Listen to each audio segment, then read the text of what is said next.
જય જય શ્રી ગોકુલેશ. વૈષ્ણવ સત્સંગમાં ગઈકાલે આપણે કથાનું શ્રવણ કરવાથી શ્રી કૃષ્ણની પ્રાપ્તિ કેવી રીતે થાય એ જે સિક્વન્સ શ્રીમદ ભાગવતના આધારે મેં આપને સમજાવી હતી. બીજું, શરીર, વાણી અને મનથી નમન જે લોકો કરે છે એ ભગવાનને પણ જીતી લે છે, એટલે કે ભગવાનને વશ કરી લે છે. એટલે મનુષ્યની પાસે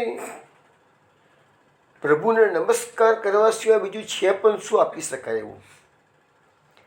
એ બધી વાતો આપણે ગઈકાલે કરી અને મહાપ્રભુજીનો એંગલ બતાવ્યો કે જે લોકો ભક્તિ છોડીને જ્ઞાનની પ્રાપ્તિ માટે પ્રયત્ન કરે છે એ નર્યો શ્રમ છે, એ ખાલી ફોતરા પડવા જેવું મહાપ્રભુજી આપણને સમજાવેલું છે.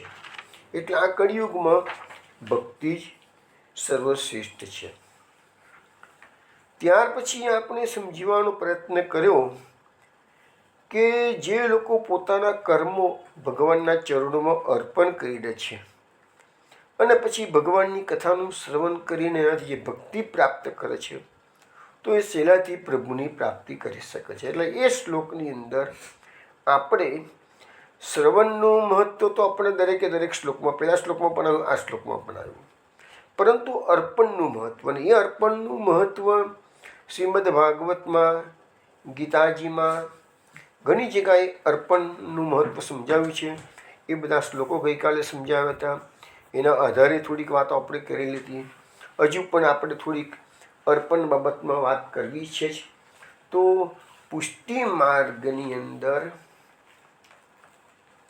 આપણી જે પાયાની રિક્વાયરમેન્ટ્સ છે, જે આપણે દીક્ષા લઈએ છીએ, તો સૌથી પહેલાં શરણાગતિ, નામ દીક્ષા, અને બીજી બ્રહ્મ સંબંધ દીક્ષા જેમાં આત્મનિવેદન છે. આત્મનિવેદન એટલે કે સમર્પણ. સમર્પણ એટલે આપણું બધું જ પ્રભુના ચરણોમાં અર્પણ કરવું. ગઈકાલે એના અર્પણ કરવાના શ્લોકો પણ સમજાવ્યા હતા.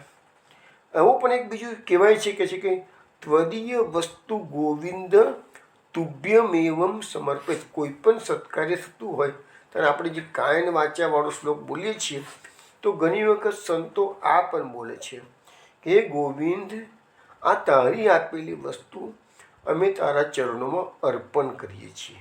મનુષ્યની પાસે કશું છે જ નહીં આપવા જેવું, એટલે હવે જે આપણને ભગવાન આપેલું છે એ જ એને આપવાનું છે. એટલે પુષ્ટિ માર્ગની અંદર આ સમર્પણ, શરણાગતિ, આ બે પાયાની વાતો આવી ગઈ છે. હવે આપણી જે શરણાગતિ પુષ્ટિ માર્ગીય ભક્તોની છે કેવી છે? તો બિનશરતી શરણાગતિ. બિનશરતી એટલે શું? કોઈ પણ પ્રકારની આકાંક્ષા રાખ્યા વગર કે પ્રભુ તું મારું આવું, હું તારા શરણે આવ્યો છું પણ તું આટલું મારું કામ કરી આપ, તો એ બધી હેતુકી જે આવા જાઓ છે ને તે પુષ્ટિ માર્ગમાં નથી. કારણ કે આપણો માર્ગ કયો છે? નિર્ગુણ પુષ્ટિ માર્ગ. સમજાવી ચૂક્યો છું. નિર્ગુણ પુષ્ટિ માર્ગના બે મુખ્ય સ્તંભ અહેતુકી, અપ્રતિહતા. અહેતુકી એટલે કોઈ પણ હેતુ વગર. અપ્રતિહતા એટલે એક પણ ક્ષણ ઠાકોરજીના સ્મરણ સિવાય ન જાય, અથવા તો ગંગાની ધારા જેવી રીતે અવિરત વહી રહી છે એવી રીતે આપણી કૃષ્ણ તરફની ગતિ, મનની ગતિ અવિરત વહેવી જોઈશે. પુષ્ટિ માર્ગે ભક્તના જીવનની એક ક્ષણ, અરે એટલું એક ક્ષણની, ભક્તનું સમગ્ર અસ્તિત્વ શ્રી કૃષ્ણના ચરણોમાં અર્પણ કરી દેવાનું છે. કૃષ્ણની શરણાગતિ લીધી છે એટલે આ જીવ સદાયનો દાસ થઈ ગયો છે. હવે તારો એ કૃષ્ણ હું તારું છું કહી દીધું આપણે, પછી પૂરેપૂરા એના એ જેમ રાખે એમ રહેવાનું. અને આ રીતે જો પૂરેપૂરી શરણાગતિ લઈશું તો જ આ જીવન સાર્થક થશે. આપણા જીવન દરમિયાનના જેટલા કર્મો આપણે કર્યા છે ને એ બધા હવે આપણે એક વખત પુષ્ટિ ભક્ત થઈ ગયા એટલે આપણા સમગ્ર કર્મો જે કંઈ થાય એ કૃષ્ણ માટે જ થવા જોઈએ. આપણે એવું નહીં કે સવારે 3-4 કલાક સેવા કરી, 2 કલાક સેવા કરી અને બાકીના 22-23 કલાક આપણને જે દિવસના મળ્યા છે, 21-22 કલાક, એટલે આપણે મનમાની કરી શકીએ. ના, એવું નથી. પુષ્ટિ માર્ગની અંદર કૃષ્ણ સેવા સતત કરવાની છે. તો કૃષ્ણ સેવા સતત એટલે આખો દિવસ મંગળભોગ રાજભોગ કર્યા કરો ને એવું નથી. મંગળભોગ રાજભોગ તો એના સમયે થતું હોય જ થાય, અનુસર તો એના સમયે થતું જ થાય. પણ આપણા મનની જે ગતિ છે એ કૃષ્ણ તરફ જ રહેવી જોઈએ કાયમ માટે. કર્મો બી કરો, દુનિયાના કામો કરો, બધું જ કરવાનું છે, પણ બધું કેવું છે? એને અર્પણ કરવાનું છે, અથવા તો કૃષ્ણ માટે જ કરવાનું છે. હવે તમે શરીર સાચવો છો, તો શરીર સાચવો છો એ પણ એક ભક્તિ છે. કેમ કે શરીર સ્વસ્થ હશે તો જ કૃષ્ણની ભક્તિ વ્યવસ્થિત થઈ શકશે. તો અલ્ટિમેટલી એના માટે તો આપણને મહાપ્રભુજી કીધું છે, પાયોર મલાંશ ત્યાગીને શેષ ભાગમ તયો નહીં. મહાપ્રભુજી આપણને સમજાવે છે કે મળ ત્યાગ કરવાની ઇન્દ્રિય સિવાય શરીરનું બધું જ તમારું અંગો છે એ સેવામાં લગાવવાના છે. હવે આપણે થોડાક પાયાના સિદ્ધાંતો સમજવાનો પ્રયત્ન કરીએ. આપણા શાસ્ત્રો એવું સમજાવે છે કે પ્રભુ કૃપા કરે તો જીવાત્માને 3 વસ્તુ આપે છે. સૌથી પહેલાં તો મનુષ્યનો જન્મ. આપણી 84 લાખ યોની આપણે બધા જાણીએ છીએ. આપણે 84 લાખ યોનીમાં અનેક યોનીમાં ફરતા ફરતા ફરતા ફરતા આ મનુષ્ય જન્મમાં આવ્યા. આપણે આની પહેલાં પણ ક્યાંક તો હતા, ભલે આપણને ખબર નથી, પણ ક્યાંક તો હતા. અને આ જીવન પૂરું થશે પછી પણ ક્યાંક તો જઈશું જ. એ વસ્તુ તો નિશ્ચિત છે. કોઈ એવું તો નહીં કહી શકે ના ના હું તો અહીં જ રહેવાનું છું, હું તો મરવાનો જ નથી, એવું તો કહેવાની કોઈની તાકાત નથી. એ બધી યોનિમાં ભટકતા ભટકતા જ્યારે ટર્ન લાગ્યો આપણો અને મનુષ્ય જન્મ મળ્યો, તો પ્રભુ કૃપા થાય ત્યારે એ મનુષ્યનો જન્મ મળે. બીજી ભગવાનની કૃપા થાય તો મનુષ્ય જન્મ પ્રાપ્ત કર્યા પછી એ મનુષ્યને મુમુક્ષુત્વ પ્રાપ્ત થાય. મુમુક્ષુત્વ એટલે કે મોક્ષ પ્રાપ્ત કરવાની ઈચ્છા.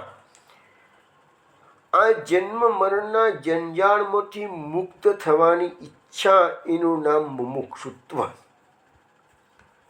આપણા પુષ્ટિ માર્ગમાં એને આપણે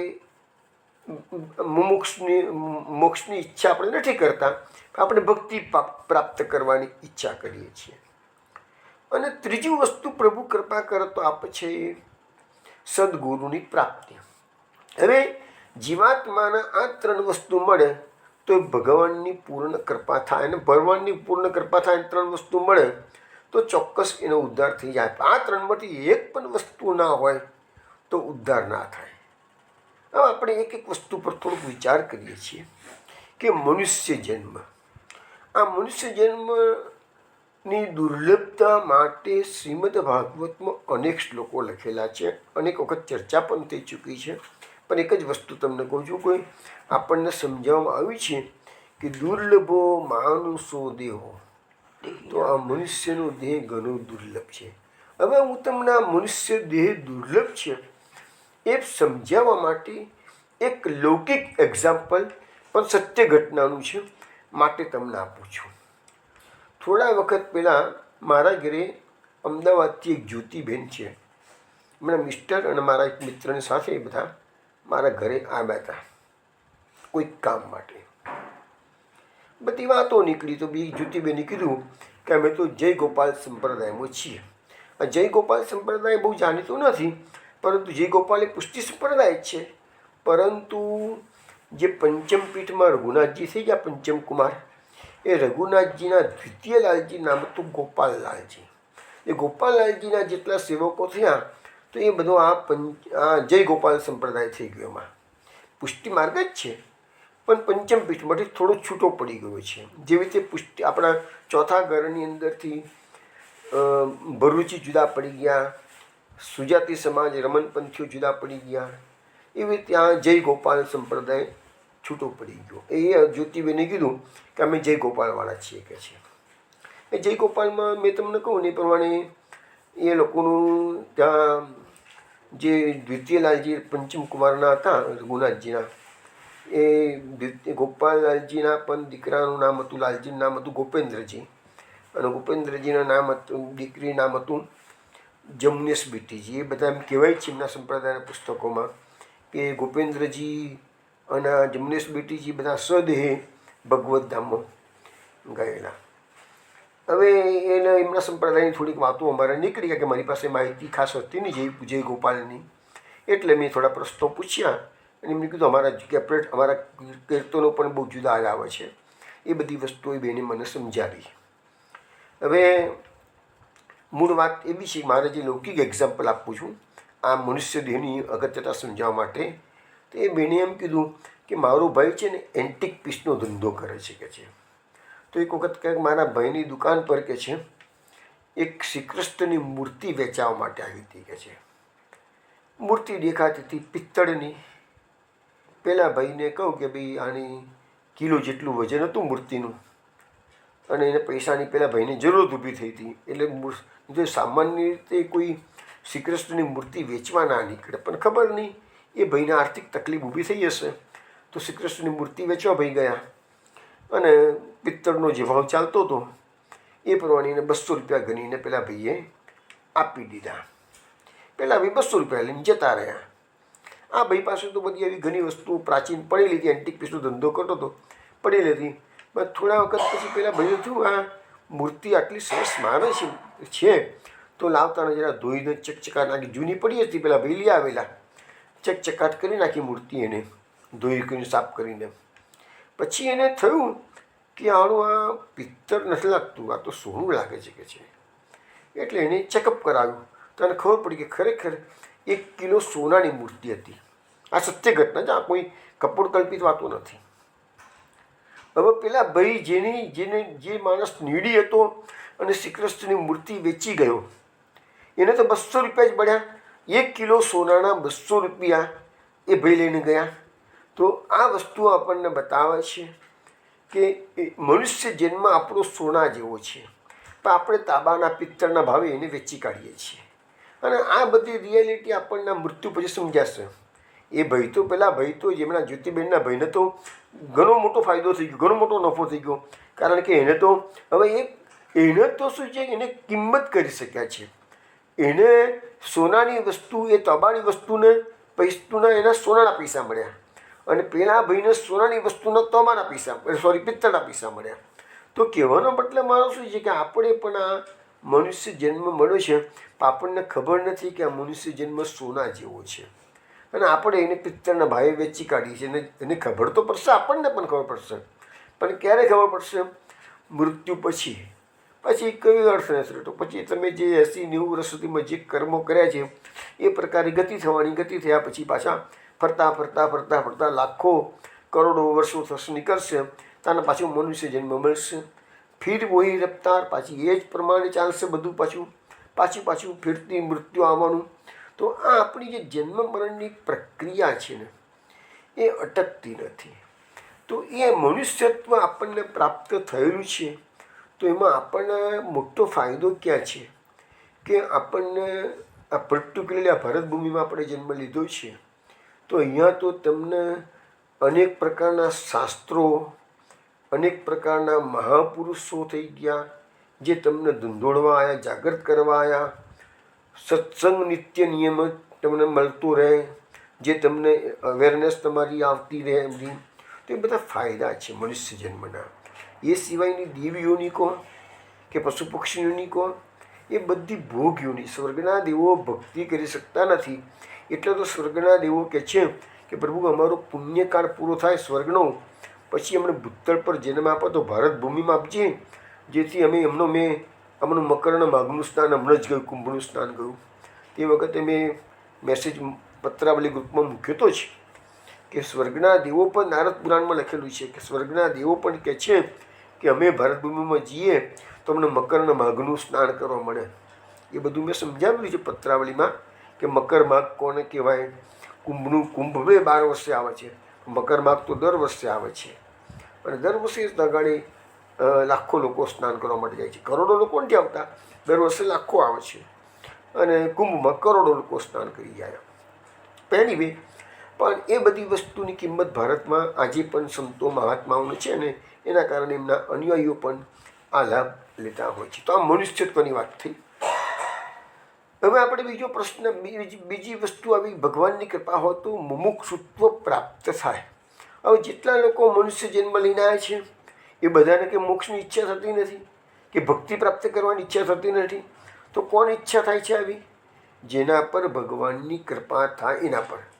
અમે તો એવા ઘણા એક્ઝામ્પલ્સ જોયા છે કે મા બાપ ઉત્તમ પ્રકારના ભગવદીય હોય અને છોકરામાં એક છાંટો પણ એનો આવ્યો નથી હોતો. તો અને ઘણી વખત એમ થાય છે કે આવું કેમ થતું હશે, પણ એનો કોઈ જવાબ નથી હોતો. અને ઘણી વખત એવું હોય કે મા બાપ સામાન્ય પ્રકૃતિના હોય અને છોકરાઓ ઉત્તમ પ્રકારના ભગવદીય થાય, પણ એવા કિસ્સા બહુ ઓછા બને છે, પણ બને છે. મા બાપ પાસે ધર્મ ના હોય અને છોકરા પાસે ધર્મ આવ્યો હોય એ વસ્તુ બહુ ઓછી બને, પણ બને છે. પણ મા બાપ પાસે ધર્મ પુષ્કળ હોય અને છોકરા પાસે ના હોય એવા તો ઘણા કિસ્સા જોવા મળે છે આજકાલ. તો એ મુમુક્ષુત્વ જે પ્રાપ્ત થાય છે ને એ ભગવાનની કૃપાથી પ્રાપ્ત થાય છે. એટલે ભગવાન શ્રી કૃષ્ણ અર્જુનને ગીતાજીમાં સમજાવે છે કે મનુષ્યાનામ સહસ્ત્રેષુ કશ્ચિત એતતિ સિદ્ધ્યે એત્તામપી સિદ્ધાનામ કશ્ચિન મામ વેત્તિ તત્વતઃ. હે અર્જુન, હજારો મનુષ્યોમાંથી કોઈક જ મારી પ્રાપ્તિ માટે પ્રયત્ન કરે છે, અને એવું મારી પ્રાપ્તિ માટે પ્રયત્ન કરનારા હજારોમાંથી કોઈક જ મને પામી શકે છે. એટલે ભગવાનનો માર્ગ જે છે ને એ બહુ દુષ્કર છે, વિકટ છે, અને એ વસ્તુ આપણને મહાપ્રભુજીએ સરળ કરીને આપી દીધી છે. કારણ કે આપણા શાસ્ત્રો કેવા છે એ બધાનો તમે જાતે વાંચવા જાઓ શાસ્ત્રો, તો આપણું મગજ, આ કળિયુગનું આપણું જે માઇન્ડ છે ને, આપણી બુદ્ધિ છે ને એ કુંઠિત. ભલે આપણે આપણી જાતનો હોશિયાર માનતા હોઈએ, પણ આપણે બધાની બુદ્ધિ છે ને મંદ પ્રકારની છે, મંદ બુદ્ધિ કહી શકાય, કુંઠિત પ્રકારની છે. એટલે શાસ્ત્રોમાં આપણી ચાંચ નથી ડૂબતી. તો એવા સમયમાં મહાપ્રભુજીનું પ્રાકટ્ય એટલે જ થયું છે કે બધી વસ્તુ આપણને એકદમ સિમ્પ્લિફાઈ કરીને આપણને આપી દેવામાં આવેલી છે. એટલે મુમુક્ષુત્વ મેં કહ્યું એ પ્રમાણે ભગવાનની કૃપા હોય તો જ મળે, નહીં તો પછી તમારા. એટલે તો મહાપ્રભુજીએ કહી દીધું ને, હરિના એ વિનિર્મુક્તાસ તે મગ્ના ભવસાગરે. પ્રભુએ જે જીવોને છોડી દીધા છે એ બધા ભવસાગરમાં ડૂબ્યા છે. અને આજે તમે જુઓ તો ચારે બાજુ નજર કરો તો બધા આવા જીવો જ, પ્રવાહી જીવો જ છે. મહાપ્રભુજીએ પુષ્ટિ પ્રવાહ મર્યાદા ગ્રંથની અંદર એનું સુંદર વિશ્લેષણ કરેલું છે. જેને ઇન્ટરેસ્ટ હોય એ ગ્રંથનો સારો અભ્યાસ કરો તો પુષ્ટિ કોને કહેવાય, પ્રવાહ કોને કહેવાય, મર્યાદા કોને કહેવાય, એ બધું એમાં સરસ સમજાવેલું છે. મુમુક્ષુત્વ પછી ત્રીજી વસ્તુ ભગવાનની કૃપાથી પ્રાપ્ત થાય છે એ સદગુરુની પ્રાપ્તિ. હવે તમને મોક્ષ કે ભક્તિ પ્રાપ્ત કરવાની ઈચ્છા થઈ, પણ કેવી રીતે કરવી, એ માર્ગમાં આગળ વધીએ તો જે મુશ્કેલીઓ આવશે એનું સમાધાન કોણ કરશે, તો એ બધી વસ્તુઓ આપણને જે સદગુરુ હોય એ જ સમજાવી શકે. તો પુષ્ટિ માર્ગમાં સદગુરુમાં તો મહાપ્રભુજી જ છે. અમે નાના હતા ત્યારે મારા મધર રોજ ગાતા કે મહાપ્રભુજી ગુરુ મારા હૃદયામાં બિરાજો, વલ્લભલાલજી ગુરુ મારા હૃદયામાં બિરાજો. તો એ મધર ગાતા હતા, હજુ બી શબ્દો કાને અથડાયા કરે છે. તો એ મહાપ્રભુજી જ આપણા બધાના સદગુરુ છે. પુષ્ટિ માર્ગના ગુરુ એટલે શ્રી મહાપ્રભુજી. તો શ્રી મહાપ્રભુજી એટલા માટે તો પ્રાકટ્ય છે દૈવી જીવોનો ઉદ્ધાર કરવા માટે. મહાપ્રભુજીએ સુરસગંધની રચના કરી, અનેકવિધ શાસ્ત્રોની રચના કરી, આપણને પૂરું માર્ગદર્શન આપ્યું. મહાપ્રભુજી અત્યારે અવતાર કાળ નથી અને અવતાર દશા છે. તો મહાપ્રભુજીની ગેરહાજરીમાં મહાપ્રભુજી નથી આપણી સાથે, તો ગ્રંથોમાં બિરાજે છે, વલ્લભકુળ રૂપે પણ બિરાજી રહ્યા છે. વલ્લભકુળ આપણને માર્ગદર્શન પૂરું પાડી શકે છે. નો ડાઉટ બધા વલ્લભકુળ એટલું મહાપ્રભુજીના લેવલે તો કોઈ ન આવી શકે, પરંતુ જે કંઈ પણ આપણા કરતા તો આપણને કમસે કમ માર્ગદર્શન તો કમસે કમ આપી શકે. તો કમસે કમ ગ્રંથો તો કમસે કમ આપણા બધાના ઘરમાં બિરાજતા હોય. તો ગ્રંથોમાં, કારણ કે મહાપ્રભુજી વાકપતિ છે એટલે ગ્રંથોમાં બિરાજમાન છે. જે રીતે ભગવાને પોતાનું સ્વરૂપ ભાગવતમાં મૂક્યું છે. શ્રી કૃષ્ણ ભગવાન સ્વધામ ગમન કર્યું, તાનું ઉદ્ધવજી પૂછ્યું, તાને કીધું ભાગવત એ મારું સ્વરૂપ છે કે છે. એવી રીતે મહાપ્રભુજીએ પણ પોતાનું સ્વરૂપ 16 ગ્રંથમાં મૂકેલું છે. 16 ગ્રંથમાંથી તમને કોઈ પણ મૂંઝવણ હોય એના જવાબ મળી જશે. તો એ 3 વસ્તુ આપણને ભગવાનની કૃપાથી આપણે બધાને પ્રાપ્ત થયેલી છે. એટલે દરેક જણાએ આ સંકલ્પ કરવો જરૂરી છે કે આ જીવનમાં જ કૃષ્ણની પ્રાપ્તિ કરવી છે, આવતા જન્મ સુધી રાહ જોવાની નથી. પછી ભાગવતમાં એક સુંદર શ્લોક આપેલો છે, આ મનુષ્યની કિંમત સમજાવતો. એમાં લખ્યું છે કે 11મા અધ્યાયની અંદર 11મા સ્કંદના 20મા અધ્યાયનો શ્લોક છે. નૃદેહ માદ્યમ સુલભમ સુદુર્લભમ પ્લવમ સુકલ્પમ ગુરુકર્ણધારમ મયાનુકૂલેન નભસ્વતીરિતમ પુમાન વબ્ધિમ ન તરત સ આત્મહા. આ શ્લોકમાં મનુષ્ય જીવનની દુર્લભતા સમજાવતા ભગવાન ઉદ્ધવજીને કહે છે કે મનુષ્યનો નૃદેહ, નૃ એટલે મનુષ્ય, દેહ એટલે મનુષ્યનો દેહ, એ તમને કહે છે કે ઘણો દુર્લભ છે પણ સુલભ થઈ ગયો છે. દુર્લભ જેવો મનુષ્ય દેહ આપણને બધાને આસાનીથી સુલભ થયેલો છે. હવે એ આગળ કહે છે પ્લવમ સુકલ્પમ ગુરુકર્ણધારમ. હવે આ દેહને ભગવાને નાવની સાથે સરખાવ્યો છે. જેવી રીતે આપણે નદીમાં એક કિનારેથી બીજા કિનારે જવું હોય, ઓળંગી હોય નદી, તો નાવનો સહારો. અત્યારે બધા બ્રિજ બની ગયા અને ઓરિજિનલ તો બધા નાવનો શું જ બધો વહીવટ ચાલતો હતો. તો નાવમાં બેસીને સામે કિનારે જવાય. એવી રીતે આ ભવસાગરને પાર કરવો હોય તો ભગવાને મનુષ્યના શરીરરૂપી નાવ આપણને આપી દીધી.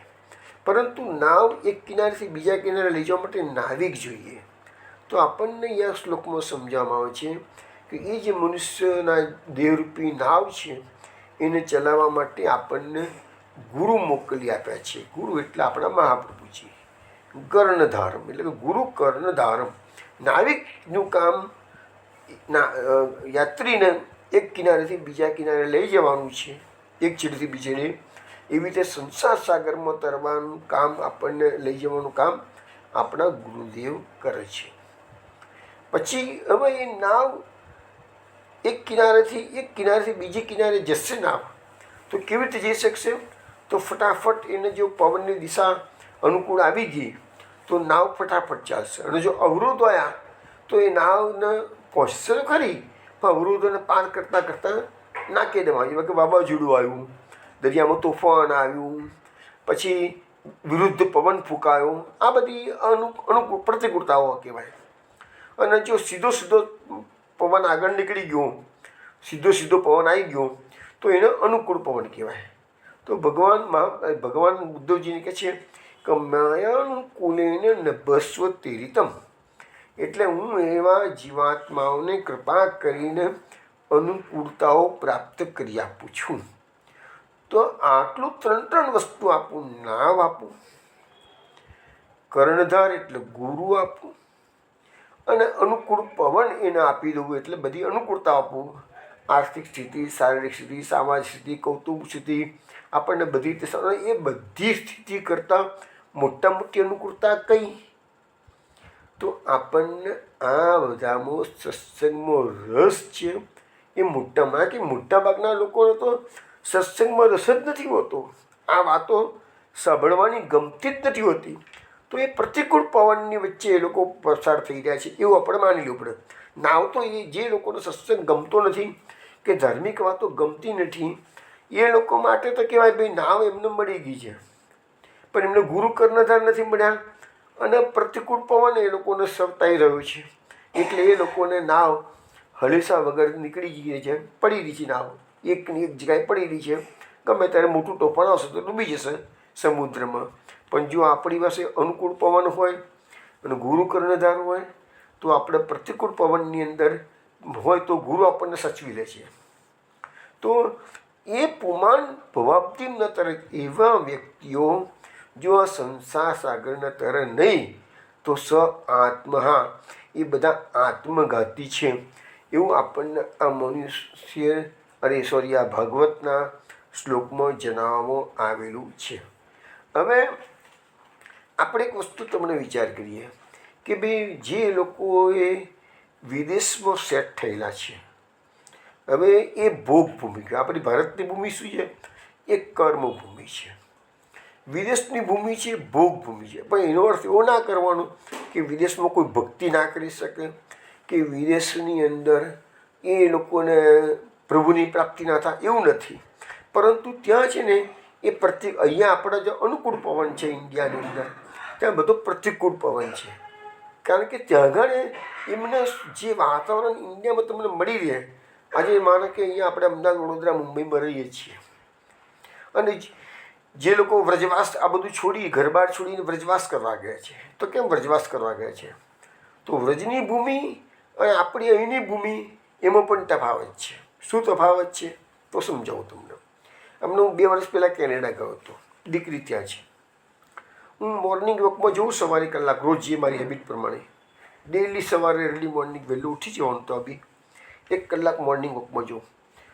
ત્યાં હું જોતો હતો 1 કલાક દરમિયાન મને એક પણ વ્યક્તિ જય શ્રી કૃષ્ણ કે જય શ્રી ગોકુલેશ બોલનારી ના જોવા મળે. અને જ્યાં દેખો તો કૂતરા જ કૂતરા લઈને લોકો ફરતા હોય. આ ત્યાંની ભૂમિને પ્રતાપ.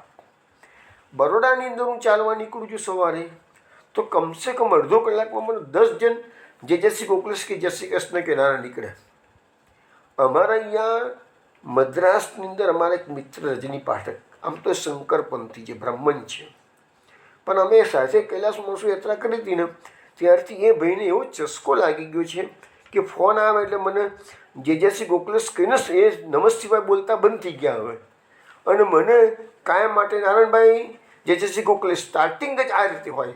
પહેલાં એમને કૈલાસ મહોત્સવ યાત્રા કરવા જતાં પહેલાં એ મને નમઃ શિવાય બોલતા હતા અથવા જય શ્રી કૃષ્ણ કહેતા હતા. હવે એ ભાઈ છે ને જય શ્રી કૃષ્ણ નથી બોલતા, નમઃ શિવાય નથી બોલતા, અને જય શ્રી ગોકુલેશ બોલતા થઈ ગયા. એટલે સંઘનો જે પ્રતાપ છે એ પણ આ તમને કહેવાય. વડોદરામાં સવારે ચાલવા જવું, અડધો કલાકમાં ઓછામાં ઓછા 10 જણ મને જય શ્રી કૃષ્ણ કે જય શ્રી ગોકુલેશ બોલનારા મળી જાય.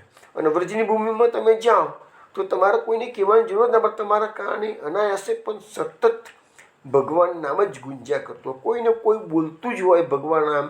જેમ જેમ તમે પરિક્રમા કરતા હો, આગળ ચાલતા હો, વૃંદાવનની પરિક્રમા કરો, ગોકુલની પરિક્રમા કરો, કે બરસાનાની પરિક્રમા, ગમે તે પરિક્રમા કરતા હો, ગોહિરાજીની પરિક્રમા કરો, અથવા એમને એમ પણ ચાલતા હોય, તો પણ તમે જુઓ તો સાધુ સંતો વૈષ્ણવો સતત ભગવાન સ્મરણ. એટલે ત્યાંની આબોહવામાં જ ત્યાંની કનેકનમાં કૃષ્ણ રહેલા છે. એટલે કહેવાનો મતલબ શું છે કે એવું નહીં માનવાનું કે વિદેશની ભૂમિમાં કોઈ ભક્તિ ના કરી શકે. અને મારી પાસે એવા ઘણા એક્ઝામ્પલ્સ છે જ, અને સમયે સત્સંગમાં એવા એક્ઝામ્પલ કોટ કરું જ છું જ, કે ભાઈ વિદેશમાં રહીને પણ જે લોકો ભક્તિ કરે છે એ ખરેખર ધન્યવાદને પાત્ર. કારણ કે ત્યાં પ્રતિકૂળ પવન વાહી રહ્યો છે, અહીંયા બધું અનુકૂળ પવન વાહી રહ્યું છે. એટલે એ લોકો પણ કરનારા તો કરે છે, નથી કરતા એવું નથી ને. હવે તો ઓનલાઈનનો જમાનો આવી ગયો છે, એટલે બધા લોકોને પોષણ જે મળવું જોઈએ એ પોષણ તો ઓનલાઈનથી સત્સંગથી બધાને મળતું થઈ ગયેલું છે. ફક્ત એટલું કે આચાર વિચાર અને એ બધી બાબતમાં ત્યાં ગાડી થોડી તકલીફ પડે એવું છે. એ તો દરેકની પોતપોતાની રીતે સેટિંગ કરવું પડે એ બધું. ચલો વિષ્ણુ, હવે આપણે આગળ જોઈએ કે મહાપ્રભુજીએ બાલબોધની અંદર પણ આ વસ્તુ આપણને સમજાવી છે કે ભાઈ આ અર્પણ કરવાનું છે તો સમર્પણિનાત્મનો હિ તદ્યત્વમ ભવિદ્રુવમ. આત્મસમર્પણથી સર્વ પોતાનું મનાતું હોય તે સર્વનું પ્રભુને નિવેદન કરી દઉં, એવા સમર્પણથી જીવને ભગવદિત્વની પ્રાપ્તિ થાય છે. એટલે મહાપ્રભુજી બાલબોધમાં પણ આ વસ્તુ આપણને સમજાવેલી છે કે પ્રભુને નિવેદન કરવાનું તો ભગવદિત્વની પ્રાપ્તિ થઈ જાય. હવે પુષ્ટિ માર્ગમાં એવા બધા એક્ઝામ્પલ્સ ઘણા છે. ગુસાઈજીએ જે માણેકચંદ 252 ભગવદીમાં થઈ ગયા એના માટે લખ્યું છે ગુસાઈજીએ, કાં તો સમર્પણ રાજા બલિને કર્યો ઓર કે સમર્પણ માણેકચંદને કર્યો કે છે. બલિરાજા આપણા આત્મનિવેદનના જે આચાર્ય કહેવાય, બધા ભક્તિના 9 આચાર્ય, એમાં આત્મનિવેદન ભક્તિ જે છેલ્લી છે એના આચાર્ય જે છે બલિરાજા છે. બલિએ પોતાનું સર્વ સમર્પણ વામન ભગવાનને કર્યું હતું. તો અહીંયા પુષ્ટિ માર્ગમાં પણ માણેકચંદે સર્વસમર્પણ ગુસાઈજીને કરી દીધું છે, બધું જ એમના ચરણોમાં અર્પણ કરી દીધેલું છે. એવું બીજું એક્ઝામ્પલ પુષ્ટિ માર્ગનું છે ત્રિપુરદાસ કાયસ્થ. આ ત્રિપુરદાસ કાયસ્થ દર વર્ષે શીતકાળમાં પ્રબોધિની પહેલાં જ પોતાની સ્થિતિ સારી હતી તને બહુ જ કિંમતી જડાવર ભગવાનને ડગલો ધરાવી શકાય શ્રીનાથજી બાબાને એવું મોકલતા શ્રીનાથ દ્વાર. પરંતુ સમય જતાં ત્રિપુરદાસ કાયસ્થની આર્થિક સ્થિતિ થોડી નબળી પડી ગઈ. ધીરે તોય બી એમને મોકલવાનું ચાલુ રાખ્યું. પણ એક તબક્કો તો એવો આવીને ઊભો રહ્યો કે એમને શીતકાળનો સમય આવી ગયો તો પણ ઘરમાં કશું રહ્યું નહીં કે જેથી પોતે જડાવું કિંમતી જડાવર મોકલી શકે. તો છેવટે એમને જે કલમનો ખડિયો હતો, એ કલમનું જે ઢાંકણ હતું એ ચાંદીનું હતું, એ વેચીને એની જે કિંમત આવી એમાંથી માત્ર ખાદીનું થાન પરચેસ કરી અને શ્રીનાથ દ્વાર ઠાકોરજી માટે મોકલી આપ્યું.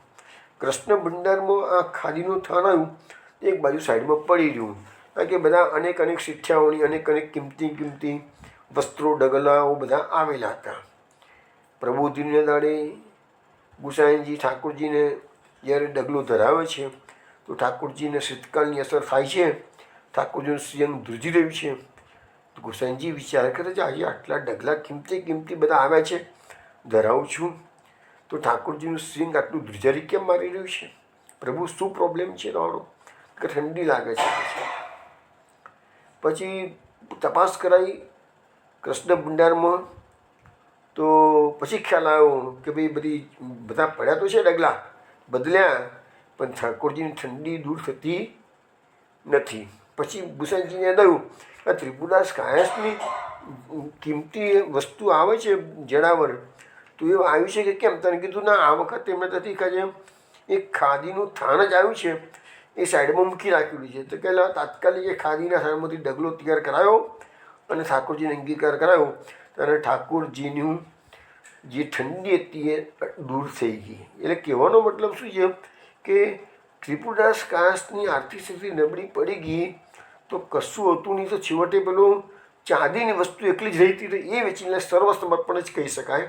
એટલે અર્પણનું મહત્ત્વ પુષ્ટિમાર્ગમાં કેટલું વધુ છે એ તમે આ બધા પ્રસંગો આપણના વાર્તા સાહિત્ય પરથી આપણને જાણવા મળે છે.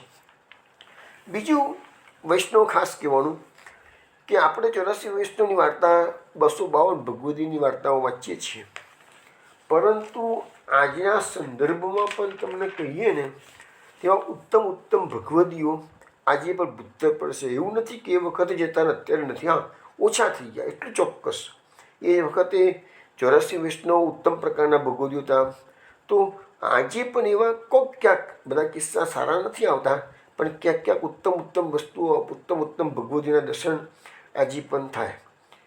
મેં તમને સત્સંગમાં ગઈકાલે માણેક કાકાના પ્રસંગની વાત કરી હતી કે અમે હોસ્પિટલમાં ગયા ત્યાં રાત્રે સત્સંગ કર્યો 1-1.5 કલાક, અને બીજી દિવસ સવારે એમને દેહ ત્યાગ કર્યો. એ પ્રસંગ મેં ગઈકાલે કહ્યું. એ માણેક કાકા એક વખત મારા મોઢે એવું કહેલું કે એ લોકો બધા એમ કે અમે લોકો અમારું એમનું વતન છે ને બાલીસાના, મહેસાણાની બાજુમાં છે ને બાલીસાના છે, મહેસાણા પાટાની સાઈડ પર બાલીસાના ગામ. મને કાકા કહે છે કે નારાયણભાઈ અમારા ગામની અંદર ઓછામાં ઓછા 100 વિષ્ણુ ફેમિલી એવા હશે કે જે સમર્પિત જીવન જીવે છે. નાનકડું ગામ છે બાલીસાના. એવા બાલીસાના ગામમાં પણ ઓછામાં ઓછા 100 વૈષ્ણવ ઘર એવા છે કે જે સમર્પિત જીવન જીવે, એટલે મહાપુરુષના સિદ્ધાંત પ્રમાણે જે જીવન જીવતા હોય. એમાં અત્યારે તો બહુ જૂજ છે ને તેવું નહીં, પણ એક જ ગામમાં 100 ફેમિલી એવા છે કે છે. પછી એમને એમના ઘરનો કિસ્સો મને કીધો માણેક કાકાએ.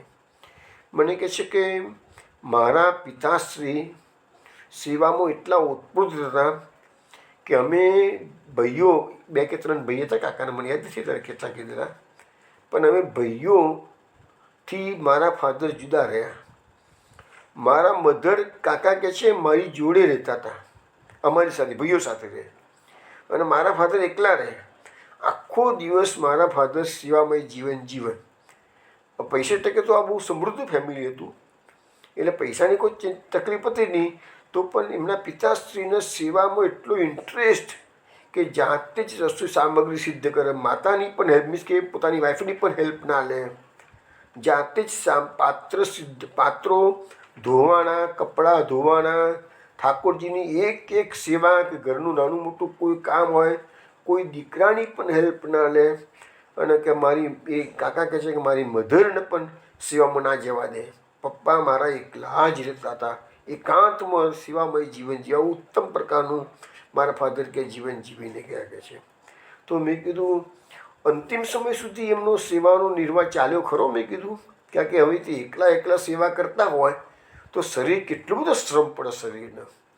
તો એ રહેવું જોઈએ, એ ઠેસ સુધી શરીર ચાલવું જોઈએ ને. પણ તો મને કહે છે ના, ઠેસ સુધી શરીર ચાલ્યું એમનું, પણ છેલ્લો 1 મહિનો બાકી હતો અને તબિયત બગડવા માંડી કે છે. અને પછી એમને મારી મધરની હેલ્પ લીધી કે છે. અને છેલ્લો 1 મહિનો પથારીવશ થઈ ગયા મારા પિતાશ્રી કહે છે. અને કહે છે કે પણ એમનું સ્મરણ ના છૂટ્યું, સેવા છૂટી કહે છે પણ સ્મરણ ના છૂટ્યું. કે જે ભગવદીય જીવ હોય ને એ તો સેવા વગર ભલે રહેતું હોય પણ સ્મરણ વગર તો ક્યારે ના. બાકી પુષ્ટિ માર્ગમાં સેવા અને સ્મરણ 2 મુખ્ય અંગો કીધા છે. સેવાયામ વા કથાયામ વા યસ્યા શક્તિ લીધા ભવેત યાવત જીવમ તસ્ય નાશો ન ક્વાપી ઇતિ મતિર્મમ. તો સેવાનો ના થઈ શકે તો કમસે કમ કથા માટે પણ મહાપ્રભુજી આપણને કહ્યું છે, એટલે કે સ્મરણ ભક્તિ એ શ્રવણ કરો. કે હવે તો આઈટીનો જમાનો છે એટલે તમે પથારીમાં પડેલા હોય ને તો પણ કથાઓ તમે સાંભળ્યા કરો, એટલે એનો તો બહુ વાંધો ના આવે. પહેલાં તો એવું હતું કે આવા બધા મીડિયા હતા નહીં, એટલે તમને કથા સાંભળવાની હોય તો કોઈ બાજુમાં બેસીને શ્રવણ કરાવે તો જ સાંભળવા મળે પથારીવશ થયેલા વ્યક્તિને. પણ હવે તો એવું નથી. હવે તો ઘરમાં કોઈ ના હોય ને તમે એકલા પણ યુટ્યુબ ચાલુ કરીને બેસી જાઓ તો પણ તમારું શ્રવણ ભક્તિ થઈ શકે છે. તો આવો એક સુંદર કિસ્સો મેં માને કાકાના બાલિસાના ગામનો કહ્યો. પછી એક બીજો સુંદર કિસ્સો હું તમને કહું. આવો જ એક સુંદર કિસ્સો છે કે મારે રાયપુર તો ઘણી ખરું જી આવ્યો છું ચંપારણ જતાં પણ રાયપુરના કેટલાક વૈષ્ણવ સાથે સારો પરિચય કેળવાયેલો. એમાંના એક મોહનલાલ ડાઘાની આજે હું વાત થોડી કરું કે તમને ખ્યાલ આવે કે આ કળિયુગમાં કેવા ઉત્તમ પ્રકારના ભગવદીઓ આજે પણ ભૂતર પર છે. અમારા મસેશ્વરજી મારા ઘરમાં બિરાજતા હતા ઠાકોરજી સાથે એમના, અને આ બધા અહીંયા આવ જવર થતી હતી એટલા બધો પરિચય કેળવાયેલો. મોહનલાલ ડાઘા, વલ્લભદાસ થાનવી, વિઠ્ઠલદાસ સુરજનજી, જુગલ કિશોર દુબે, આ બધા રાયપુરના સારા વૈષ્ણવ. ખૂબ સરસ રીતે સેવા પ્રકાર ચાલે બધાના ઘરમાં. અને વિઠ્ઠલદાસ સુરજનજીનો પ્રસંગ મેં કહેલું કે અમારા 12 વૈષ્ણવ ગયા અને સ્ટેશને વ્યવસ્થા કરી હતી. એ પ્રસંગ તો મેં તમને કહેલો છે, એટલે આજે વાત નથી કરતો. પણ મોહનલાલ ડાઘાની વાત કરું છું. એ મોહનલાલ ડાઘા રાયપુરના રહેવાસી. એમના ઘરે એક વખત મારે જવાનું થયું હતું. હવે એમને થોડી શોર્ટમાં વાત કરું તો એમને 3 દીકરા, ખૂબ ઉત્તમ પ્રકારનું જીવન, આખું કુટુંબ સમર્પિત છે ઠાકોરજીને. અને ઓરિજિનલી આ મોહનલાલ ડાઘા રામાનંદી વૈષ્ણવ હતા. પણ એક વખત મસેશ્વરજી મહારાજશ્રી ત્યાં રાયપુર પધાર્યા હતા. એમના પ્રવચનો વચનામૃતો મોહનલાલ ડાઘાએ સાંભળ્યા. ત્યાંથી એ પુષ્ટિ સંપ્રદાય પર આકર્ષિત થઈને એ દીક્ષિત થયા એની પાસેથી. પછી એને માગણી પ્રણાલિકા અને બધું સિસ્ટમ મહારાજશ્રીના સેવકો પાસેથી શીખી લીધું. અને આજે નખ શીખ જે અત્યારે તો મોહનલાલ ડાઘા છે નહીં, પણ નખ શીખ પુષ્ટિ માર્ગે પ્રમાણે એ આખું કુટુંબ જીવન જીવે છે. 3 દીકરા, 2 દીકરાનું નામ મને યાદ છે. એકનું નામ વલ્લભ અને એકનું નામ વિઠ્ઠલ. ત્રીજાનું નામ મને અત્યારે યાદ નથી આવતું. મારે બી એમના ત્યાં ગયે ઘણા વખત થઈ ગયો છે. હવે એમને કહે કે અમારા ઘરના 3 દીકરા, 3 વહુઓ, બધાના ઘેરે છોકરો, આટલો મોટો પરિવાર પણ એક જ ઘરમાં સંયુક્ત રીતે રહે છે કે છે. અને અમારા ઘરના, હું એમના ઘેર જ્યારે ગયો તો મોહન કાકાએ મને જાતે વાત કરેલી, અમારા ઘરનો કોઈ પણ મેમ્બર ઠાકોરજીની સેવા વગર રહે નહીં કે છે. કોઈને ફૂલગરની સેવા હોય, કોઈને પાન બીડીની સેવા હોય, પણ દરેક જણાએ મિનિમમ કંઈક સેવા તો કરવાની જ કે છે. અમારા છોકરા સ્કૂલમાં ભણતા હોય કે કોલેજો ભણતા હોય, તિલક વગર ક્યારેય ન જાય કે છે. એટલે કે જે સ્કૂલમાં કોલેજમાં અમારા છોકરાઓને તિલક જોઈને કહે આ ડગા ફેમિલીનું સંતાન છે એમ, એવું ખેલાઈ જ જાય કે છે. અમારા છોકરાઓ ક્યારેય નાત જાતમાં જમવા નથી ગયા, હોટલમાં જમવા નથી ગયા. એટલે મેં પ્રશ્ન કર્યો, કાકા તમારા દીકરા દીકરીઓ વહુઓ કોઈ જગ્યાએ જાય નહીં, પણ મેં કીધું લગ્ન વખતે તો તમારા ઘરે લગ્ન પ્રસંગ આવ્યો હોય તાન તો હોલમાં જમ્યા હશે ને? તો કે ના, બિલકુલ નહીં. મેં કીધું કેવી રીતે? તો મને કહે છે કે અમારા ઘરમાં જ્યારે વહુ, મેં કીધું તમે સાસરીમાં તો તમારા છોકરા ગયા હશે તો કમસે કમ જમ્યા હશે ને? તો કે ના, બિલકુલ નહીં, અમારા છોકરા સાસરીમાં જાય જ નહીં કે છે. બધાને ખબર કે આ તો મોહન કાકાનું ફેમિલી તો સમર્પિત જીવન જીવે છે કે છે. એટલે કે જે અમારે ત્યાં ફક્ત અમારી જે વહુ હોય ને એને પિયરમાં જાય એટલો સમય સુધી અસમર્પિત અન્નનું પ્રસાદી એ લોકોને મળે એમના પિયરમાં. પણ પિયરમાંથી પાછી અમારા ઘેરે આવે, એક દિવસનો ઉપવાસ કરી દે, પછી એમનું બહારનું ખાનપાન પાછું બંધ થાય. ફક્ત વહુઓ માટે એ પણ કેટલું પિયર પૂરતું જ, કાયમ માટે નહીં કે છે, એટલી જ છૂટ કે છે. અમારા કોઈ બી દીકરાનું લગ્ન થયું હોય કે છે તો એક ઘરનું એક મેમ્બર તો અહીંયા ઘરમાં રોકાઈ ઠાકોરજીની સેવા કરી અને બાકીના મેમ્બરનું ટિફિન લઈ અને તો હોલ પર આવવાને બધા અમે પ્રસાદી લઈએ કે છે.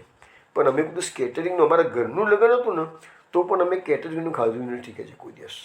હોટલનું ખાનપાન તો ક્વેશ્ચન આવતું જ નથી કે છે. પછી કહે છે કે અમારા ઘરમાં જે કંઈ બી છે ને કે છે એ બધું ઠાકોરજીનું છે, અમારું કશું છે જ નહીં કે છે. તો પછી મને સિસ્ટમ બધી સમજાવી એમના ઘરમાં. મને કે જુઓ કે છે કે પીરિયડમાં લેડીઝ હોય તો અમારા ઘરમાં આ પ્રકારની સિસ્ટમ છે, જે બહુ ઉત્તમ પ્રકારની એમ.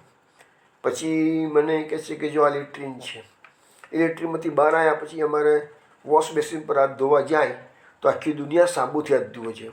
જ્યારે અમારા ઘરે કહે છે માટીનો પ્રયોગ કરીએ છીએ અમે, કહે છે જે પ્રાચીન પ્રણાલિકા આપણી માટીથી હાથ ધોવાની છે.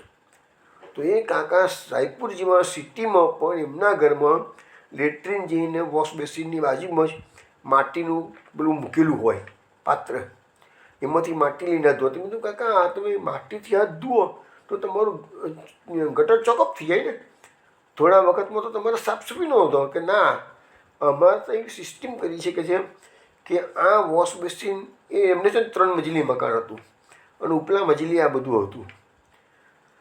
તો ઉપરના માળેથી વોશ બેસિનની જે પાઇપ છે ને સીધી નીચે જાય, બીજા કોઈ જગ્યાએ એ કર્યા વગર, અને સીધી કહે છે કે ગટરમાં નીચે જગાડી જે પેલી ડટખાર કે એવું કંઈક હશે તો ત્યાં નાખેલે કે અમારા ચોકઅપની કોઈ શક્યતા જ નથી કહે છે. પણ માટીથી મેં અત્યાર સુધીમાં આટલું બધા વૈષ્ણવના સંપર્કમાં આવ્યો છું, પણ મેં ક્યાં પણ આજના સંદર્ભમાં, આજના જમાનામાં કોઈ માટીથી હાથ ધુએ એવો એક જ ફેમિલી મેં જોઈ છે.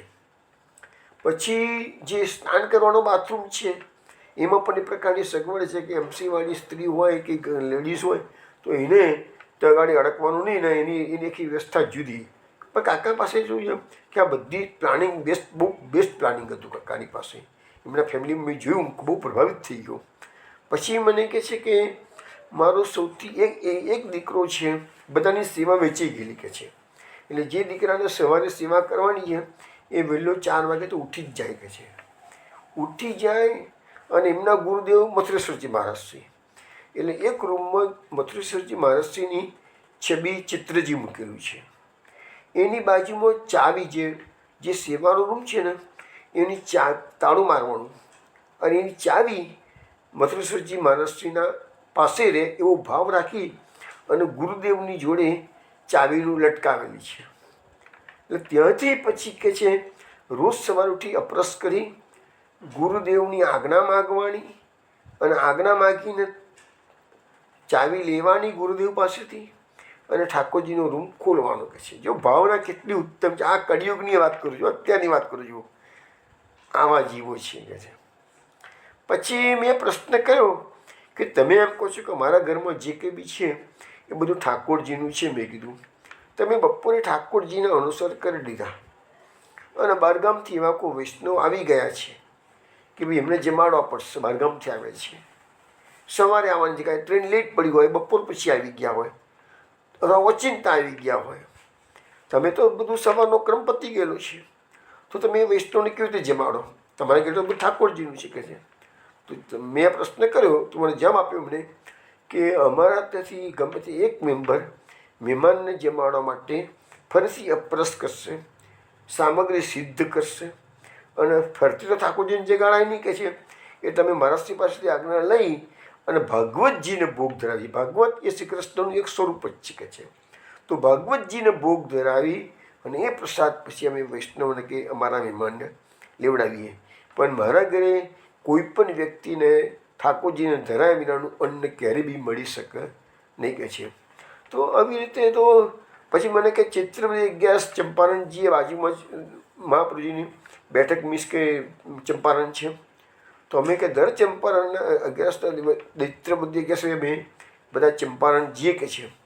પણ ઘરના 1-2 મેમ્બર તો ઠાકોરજીની સેવાને પહોંચી અને અમારા બધાની માટે પ્રસાદી લઈને ત્યાં ગાડી ચંપારણમાં આવે. પણ અમે લઈએ તો પ્રસાદી, અમે ત્યાં ગાડીનું પણ કશું ના લઈએ કે છે. તો આવા બધા પછી કે છે હા લેડીઝ પિયરમાં જાય એમની વહુઓ તો તેથી આવીને પછી ઉપવાસ કરી લે કે છે. એમ પણ મને કહ્યું એમને. એટલું જ ખરે અમારા દીકરાઓ કોઈ શાસ્ત્રીમાં ના જાય, ક્યારેય બી ના જાય કે છે. અને લગ્ન લેવા માટે કે બધું જાન લઈને ના જાન લઈને ના જઈએ. અમે રાયપુરમાં જ બોલાવીએ કે છે. અમે 3 દીકરાના લગ્ન થયા, 3ના લગ્ન બહારની ભલે એ લેડીઝ સોરી શાસ્ત્રી બહારની હોય એ લોકોને પહેલી ટિકિટ દોરી તમારે અહીંયા રાયપુરમાં આવવું પડશે કે છે. અમે જાન લઈને ના જઈએ કે છે. તો આજે કહેવાનો મતલબ શું છે કે આવા ઉત્તમ પ્રકારના ભગવદીઓ આજે પણ ભૂતળ પર છે. આ જે અર્પણની સમર્પણની વાત થઈ ને એટલે આખા જીવન સમર્પિત કરી દીધા છે. આ ઉત્તમ પ્રકારના આ બધા કિસ્સા મારે તમને શા માટે આજે આપ કહેવા પડે છે કે તમને પ્રેરણા મળે કે એવું નહીં માનવાનું કે 152-84 થઈ ગયા. આજે આપણી જે ભોગવૃત્તિ છે ને એને આપણે કંટ્રોલ કરવાની જરૂર છે. આપણે માઇન્ડને એપ્લાય કરવાનું છે કે આ બધું શાસ્ત્રો આપણને કહે છે તો આ બધા જો વૈષ્ણવ કરી શકે છે તો આપણે કેમ ના કરી શકીએ? આ બધા પોઈન્ટ વિચારવાની જરૂર છે. આજે હું તમને એક વસ્તુ કહું કે અહીંયા વડોદરામાં આજે આખી દુનિયાના અમેરિકા તરફ બધા દોડ મૂકી છે, વિદેશનો તરફ દોડ મૂકેલી છે, બરાબર છે. તો અમારા એક વડીલ મિત્ર છે મનુભાઈ મહેતા, 1985ની સાલમાં એમની શિકાગો છોડી અને બરોડા સેટ થયા છે. આજે એમના તો અષ્ટામ સેવા પ્રકાર ચાલી રહ્યો છે, સુંદર રીતે નિભાઈ રહ્યું છે સેવા પ્રકાર. તો એમને બી શું અમેરિકાનો ક્રેઝ નહીં હોય, પણ એમને થયું કે કેટલી ભર જીવવાની આજે કેટલા વર્ષ 30 ઓછામાં 40 વર્ષ થઈ ગયા એમને ઇન્ડિયામાં આવે, પણ આખો અષ્ટામ સેવા કરી રહ્યા છે અમેરિકા છોડી. જે અત્યારે આખી દુનિયાના વિદેશનું ક્રેઝ છે ત્યારે એમને એ ક્રેઝ છોડી અને પ્રભુની ભક્તિ કરવા માટે એ લોકો ઇન્ડિયા આવી ગયા, આખું કુટુંબ, પતિ પત્ની બંને. તો કહેવાનો મતલબ કે આજે પણ આવા ઉત્તમ પ્રકારના ભગવદીઓ ભૂતળ પર છે. મન મક્કમ રાખો તો ઠાકોરજી જરૂરથી સહાય કરે છે.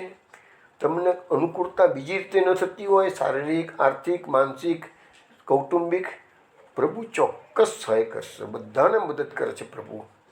તો તમે એક મનમાં સંકલ્પ જો કરેલો હોય કે મારે આ જીવનમાં જ કૃષ્ણ પ્રાપ્તિ કરવી છે તો મેં જુઓ કેવો મોટો ચમત્કાર કૃષ્ણ કરી શકે છે. કરતું અકર્તું અન્યથા કરતું, આ આપણા મહાપ્રભુજી આપણને સમજાવે છે.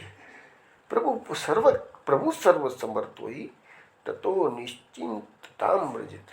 તો આપણે મુખ્ય વસ્તુ એ છે કે આપણે આપણું સમગ્ર અસ્તિત્વ, આપણું સમગ્ર જીવન ઠાકોરજીના ચરણોમાં અર્પણ કરવાનું છે. બસ એક વખત તમે એના થઈ જાઓ, એક વખત કૃષ્ણના થઈ ગયા પછી જવાબદારી એને જ છે. એને શું કરવું છે, મારો તારો જીવાડો જે કરવો એ કર, અમે તારા થઈ ગયા, બસ પતી ગયું. આટલું જ કરવાનું છે, બીજાને કશું બધી બાકી એને જ કરવાનું, આપણે કશું નથી કરવાનું. તો આ આપણને જે સમર્પણનો ભાવ આ શ્લોકના આધારે સમજાવતા મેં તમને આખું અત્યારે ડિટેલ્સમાં થોડી ચર્ચા કરી. હવે આપણે એના પછીનો શ્લોક લઈએ. અઠાપી ભૂમન મહિમા ગુણસ્તે વિબોધુર્મહર્તિ અમલાંતરાત્મભી અવિક્રિયા સ્વાનું ભવાદરૂપતોહી અનન્ય બોધ્યાત્મતયા ન ચાન્યથા. આ શ્લોકમાં બ્રહ્માજી એમ કહે છે, હે ભૂમન, આપનો જે મહિમા છે એ તો ગુણ રહિત છે, વિકાર રહિત છે, રૂપ વગરનો છે. એટલે માત્ર શુદ્ધ અંતકરણવાળા જ આ તમારો અનુભવ કરી શકે. તમારું આ જે સ્વરૂપ છે એ બીજી કોઈ રીતે જાણી શકાય તેમ નથી. એટલે એક વસ્તુ છે કે અહીંયા જે વાત કરવામાં આવી છે એ કહેવાય કે નિર્ગુણ રહિત પ્રભુની વાત, એટલે કે નિર્ગુણ. પછી વિકાર એટલે અવિકારી, રૂપ વગરના એટલે નિરાકાર. એટલે જે લોકો જ્ઞાન માર્ગમાં છે એ લોકોને શુદ્ધ અંતકરણ હોય તો જ આવા પ્રભુનો અનુભવ કરવો, જે નિર્વિકાર અને આપણે જે નિરાકાર બ્રહ્મ છે એનો અનુભવ કરો. તો થોડી વાર પહેલાં જ મહાપુરુષે કહ્યું ને કે તો ઘણું અઘરું છે, એના કરતાં ભક્તિ માર્ગ ઘણો ઇઝી છે કે છે. તો એ શુદ્ધ અંતકરણ કરવા માટે એ લોકો પ્રયત્ન કરવો પડે છે, જ્ઞાની લોકોએ. નો ડાઉટ ભક્તિ માર્ગમાં પણ શુદ્ધ અંતકરણ વિના પ્રભુની પ્રાપ્તિ, તો જ્ઞાન માર્ગ હોય કે ભક્તિ માર્ગ હોય, શુદ્ધ અંતકરણ તો જોઈશે જ. એના માટે મહાપ્રભુજી સુબોધનીજીમાં કહે છે કે દર્પણમાં તમે તમારો ચહેરો જોવા જાઓ તો તમારો ચહેરો ગમે તેટલો દીદીપ્યમાન હોય, પણ જો દર્પણમાં કચરો ચોંટેલો હશે તો તમારો ચહેરો સુંદર રીતે દર્પણમાં દેખાતો નથી. તો દર્પણ સ્વચ્છ હશે તો જ તમારું પ્રતિબિંબ સુંદર રીતે અંદર પડશે.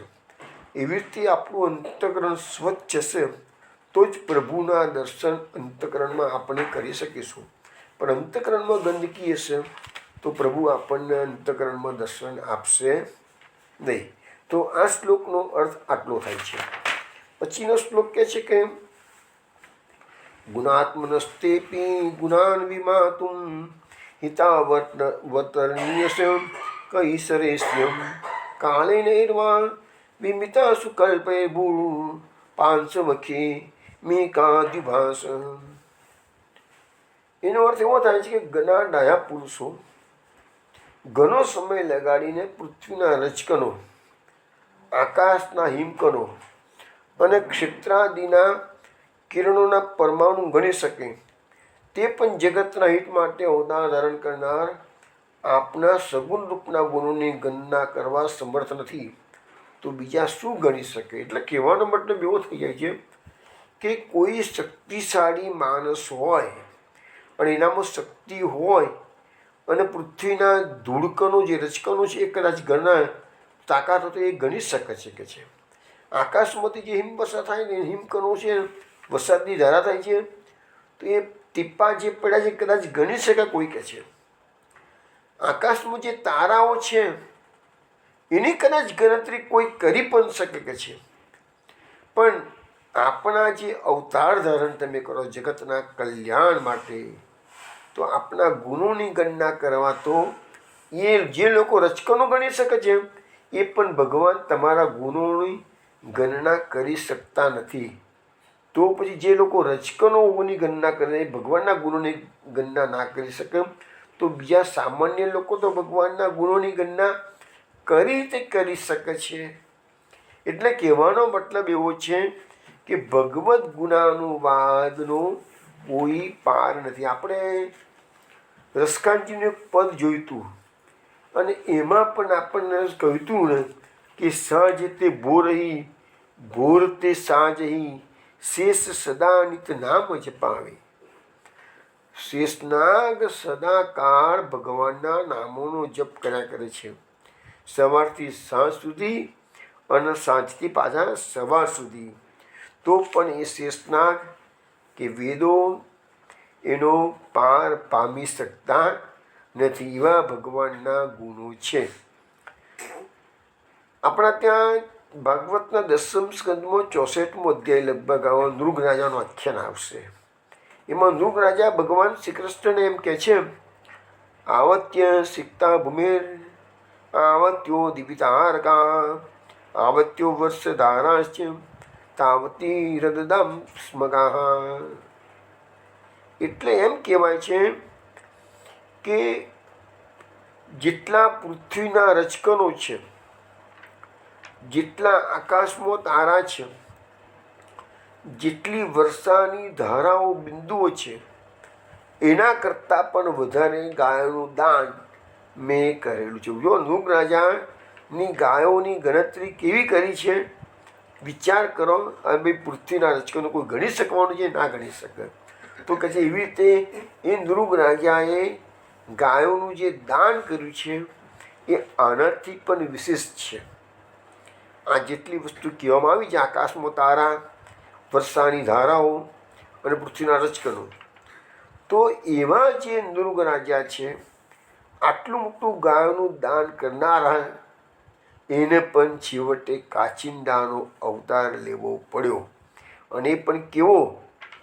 લગભગ 28મા દ્વાપર સુધી શ્રી કૃષ્ણનું પ્રાગટ્ય થયું ત્યાં સુધી, સતયુગની વાત. એટલે 27 ચતુર્યુગ પૂરેપૂરા અને પ્લસ 28 યુગ બીજા. આટલો લાંબા સમય સુધી એમને કાચિંડા તરીકે રહેવું પડ્યું છે.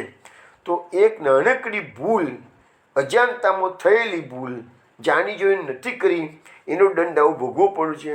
તો આપણે તો આ જીવનકાળની અંદર એટલા બધા પાપ કરતા. દુનિયામાં એક વસ્તુ સમજજો, એક પણ માણસ એવો નથી કે જેને પાપ ના કર્યું હોય. દરેક માણસના નાના મોટા પાપ થતા જ હોય. પણ એટલે તો પુષ્ટિ માર્ગમાં કે ભક્તિ માર્ગમાં મોટો તફાવત, ફાયદો શું છે કે આપણને કહેવામાં આવેલું છે કે શ્રી કૃષ્ણ સ્મરણ જ સર્વશ્રેષ્ઠ પ્રાયશ્ચિત છે. ગમે તેટલા તમે પાપો કરે, જાણી જોઈને પાપ નહીં કરવાના. થઈ ગયેલા હોય તો, ભૂલથી થઈ ગયા હોય તો, જાણી જોઈને પાપ કરો તો કોઈ માફ નહીં કરે. એક વસ્તુ સમજો, ભૂલથી થયેલા જે પાપો છે એ શ્રી કૃષ્ણ સ્મરણથી દૂર થઈ જાય છે.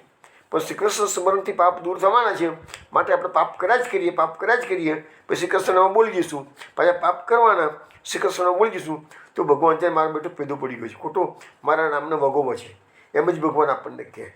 એટલે એવી સિસ્ટમ પાછી એપ્લિકેબલ કરશો નહીં. પણ અજાણતામાં ગાડી ચલાવવા બેઠા આપણે, ગાડીમાં રસ્તામાં કેટલાય જીવજંતુ આવ્યા હોય, લેડીઝ રસોડામાં કામ કરતી હોય, તમે ગેસનું ચાલુ કરો, મચ્છર તમારા હેરાન કરતો હોય તો મચ્છર પણ તમે તમારો ઉડાડો જાઓ, એમાં મચ્છર મરી જતા હોય. આવા નાના મોટા અનેક પ્રકારના પાપો ગ્રસ્ત જીવનમાં થતા જ હોય છે, જે આપણા હાથમાં હોતું નથી. તો એવા બધામાં આપણને કહેવામાં આવ્યું છે કે શ્રી કૃષ્ણ સ્મરણ સર્વશ્રેષ્ઠ પ્રાયશ્ચિત છે.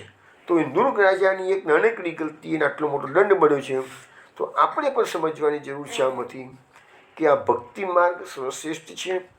ભક્તિને ભૂલો કરેલી હશે તો ભગવાન પોતાના ભક્તના ભૂલોને માફ કરી આપે છે. પછી કલાપીનું એક કાવ્ય છે, એમાં આવે છે કે તારા ઉપર તાના તના ઝૂમી રહ્યા છે ઝુમખા, તે યાદ આપે આંખને ગેલી કચેરી આપની કહે છે.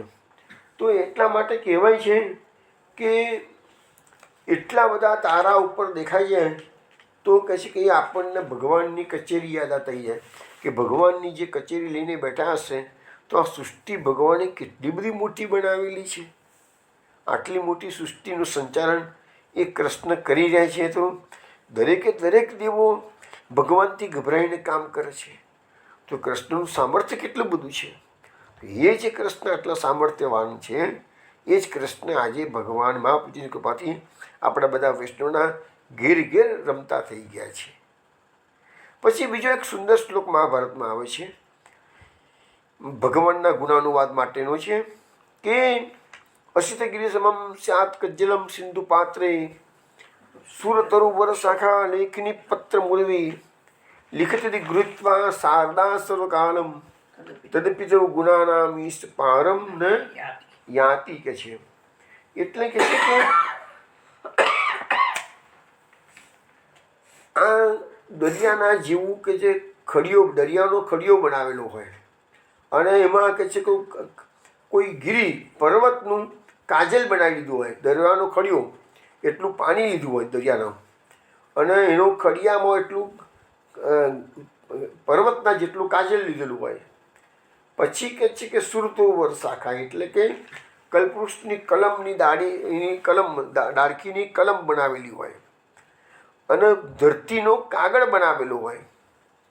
અને શારદા દેવી એટલે કે સર્વકાળ, સર્વકાળ ભગવાનના ગુણો લખ્યા કરે તો પણ તવ ગુણાના નિષ્પારમ નહીં આપીએ. પ્રભુ તમારા ગુણોનો પાર આવતો નથી. એવા ભગવાનના ગુણો આટલા બધા કેમ છે? તો શ્રી કૃષ્ણ ભગવાન અર્જુનને ગીતામાં સમજાવે છે બહુને મે વ્યતીતાની જન્માની તવ ચાર્જુન તાન્યમ વેદ સર્વાણી ન તું વેત્ત પરમ તમ. ભગવાન અર્જુનને કહે છે, અર્જુન તારા ને મારા ઘણા જન્મો થઈ ગયા, તે બધા જન્મો હું જાણું છું, પણ તું જાણતો નથી. હવે આપણે જે ભગવાનની લીલાઓ જાણીએ છીએ, કેટલી જાણીએ છીએ? તો જે શાશ્વત કલ્પમાં પ્રભુ થઈ ગયા શ્રી કૃષ્ણ, અને ભાગવતમાં વ્યાસમાં વર્ણન કર્યું છે એ છે, અને વિશેષમાં તો આપણા અષ્ટકાઓ આપણને કહી ગયા છે એ છે. હવે એ સિવાયના અવતારો તો ભાગવતમાં જે અવતારોનું વર્ણન, 24 અવતારના વર્ણન છે ભાગવતમાં, પણ એ બધા અવતારોના કૃષ્ણ જન્મ સિવાયના, કૃષ્ણ પ્રાકટ્ય સિવાયના બધા અવતારોનું ગુરુ ટૂંકું નિરૂપણ છે. અને આ તો ભાગવતમાં 24 અવતારો છે, પરંતુ હકીકતમાં તો ગીતામાં કીધું જે પ્રમાણે તો અનેક જન્મો થઈ ચૂક્યા છે. તો એ દરેકે દરેક જન્મમાં અનેકવિધ લીલાઓ ભગવાને કરેલી છે, જે વસ્તુ આજે આપણી પાસે પ્રકટ નથી. ઇવન આપણે આ જ્યારે ભાગવત લખાવ્યું વ્યાસ મહર્ષિએ, ત્યારે આપણને શ્રી કૃષ્ણની લીલાઓ બધી પ્રકટ થઈ. તો એની પહેલાં તો ભાગવત હતું જ નહીં, તો શ્રી કૃષ્ણની લીલાઓ ક્યાંથી પ્રકટ હતી? તો એ જમાનામાં નંદરાયજી વગેરે જે સેવા કરતા હતા એ શાલિગ્રામની સેવા કરતા હતા. શ્રી કૃષ્ણની સેવાનો મહિમા તો કૃષ્ણના પ્રાકટ્ય પછી થયો છે. તો એવા ગુણો તો કેટલા બધા જન્મો, અને દરેક જન્મોના એમના કર્મો, અને એ કર્મોના ગુણો. એટલે તો આપણને નામકરણ વિધિમાં ગર્ગાચાર્યજી બોલે છે ને, નવું બહુની સંતિ નામાની રૂપાણી છે સુતસતે, એ કહે છે ને એને ગર્ગાચાર્યજી નંદરાયજીને કહે છે કે તમારા પુત્રના તો ઘણા નામો અને રૂપો છે, અને ગુણ કર્માનું, અને એના ગુણો અને કર્મો પણ અસંખ્ય છે. તો જેટલા જન્મો એટલા એમની લીલાઓ, અને એવી લીલાઓ એટલા ગુણો ને એટલા કર્મો. તો એનો તો કોઈ ભાર ના પાડે. પણ આપણી પાસે બધું પ્રકટ સાહિત્ય, ખાલી આ ભાગવત, થોડું ઘણું મહાભારતમાં કૃષ્ણ કથા આવે છે, અને આપણા જે અષ્ટકા આપણને કંઈ કહે એ જ આપણને ખબર છે. એનાથી વિશેષ આપણી પાસે કોઈ માહિતી નથી, પરંતુ એ તો બધું અગણિત છે અને અનંત છે. ચલો વિષ્ણુ, આજે આપણે આવતીકાલે પાછું 8 વાગે મળીશું, તેના આગળના શ્લોક પર વાત કરીશું. ત્યાં સુધી જય શ્રી ગોકુલેશ. જય શ્રી ગોકુલેશ. જય શ્રી ગોકુલેશ.